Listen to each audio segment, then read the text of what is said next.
Hi friends, this is Srinivas from Department of English. Today I am going to explain e-correspondence, the topic. Actually this topic is useful for the degree second sem and fourth sem also. E-correspondence. What is the full form of e-correspondence? First of all we have to know that. The full form of e-correspondence is electronic correspondence. Since the flow of communications happens through electronic changes. Actually communication is the backbone of any field, and not only the business, any profession also. Communication is very important. It is the crucial channel which information is passed between two parties, either digital format or else written format.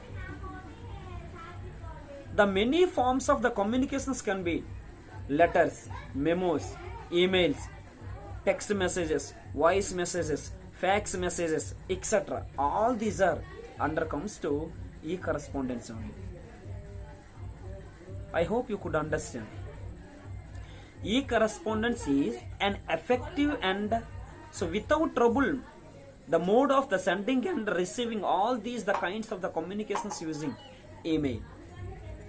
So this is a small information about that e-correspondence. Okay. And so what are the features of e-correspondence? So the feature of e-correspondence is the first one. One can send copies of that message to more than one person at a time. If you send one copies to one person at the same copy, at that same message, you have to forward, you have to send that more than 100 or 1000 or whatever it is that. So that is the benefit, that is the feature of e-correspondence. The next one, messages can be redirected and automate forwarded to others. So auto forwarded to others only, that automatically. So messages can be redirected also. This is also the feature of e-correspondence. The next one gets to know if a message was delivered or not through notification. That is the benefit of e-correspondence. For example, if you want to send one message to your friend said to you that, why did not send me yesterday message? I eagerly waited for that in that message only. But simply he was telling that lying words only. Actually the e-correspondence, what is the benefit? What is that? The feature of e-correspondence, one gets to know a message was delivered or not. You know that one. So that is the benefit of e-correspondence only. The next one can attach signatures to their emails. That is also feature. For example, your friend also there, actually he is in Vijayawada. But you need her or his sign. So in that time, simply you will call them. First, you have to keep your sign and send into the WhatsApp.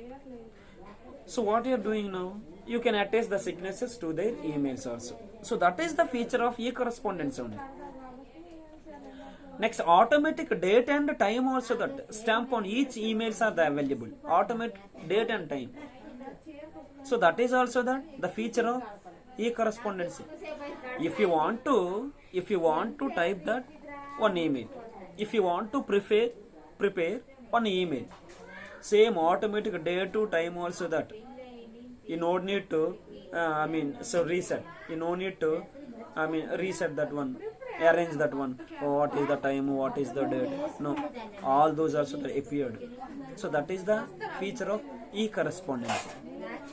One can set automatic rules for that sending emails to different folders at the destination. This is also that one feature of e-correspondence. The last one but not the least, one can respond promptly through emails. So this is the features of e-correspondence. All these matter definitely the useful for you.